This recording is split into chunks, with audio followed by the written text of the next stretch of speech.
மக்களே, எல்லாம் என்ன பண்ணுறீங்க? சாப்பிட்டீங்களா? மணி 8:30க்கு மேலே ஆயிடுச்சு.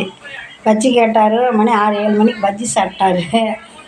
தோசை ஊற்றுமான்னாரு. தோசை வேண்டாப்பா, ஒரு மாதிரியாக இருக்குன்னு இட்லி ஊற்றி வச்சேன். 5 இட்லி தான் ஊற்றி வச்சேன். எனக்கு சாதம் இருக்குது. கொஞ்சம் வெங்காய துவையல் அரைமான்னாரு. சரி, கொஞ்சம் சின்ன வெங்காயம், கொஞ்சம் சின்ன வெங்காயம் தான். ஒரு பெரிய வெங்காயம் போட்டால் கொஞ்சம் அது மாதிரி இனிச்ச மாதிரி இருக்கும்.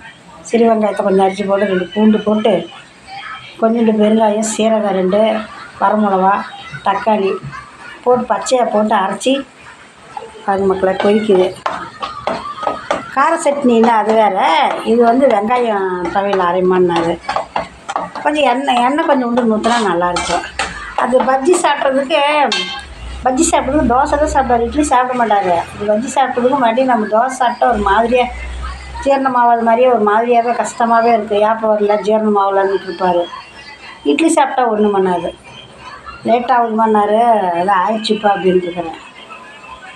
சரிங்க மக்களே, வணக்கம். இந்த மாதிரி நைட்டில் எல்லாம் இந்த மாதிரி எண்ணெய் பலகாரம் சாப்பிட்ணுன்னு ஆசைப்பட்டாக்க தோசை, சப்பாத்தி, பூரியெல்லாம் சாப்பிடாது. இட்லி சாப்பிடுங்க, ஒன்றும் பண்ணாது. சரிங்க மக்களே, வணக்கம்.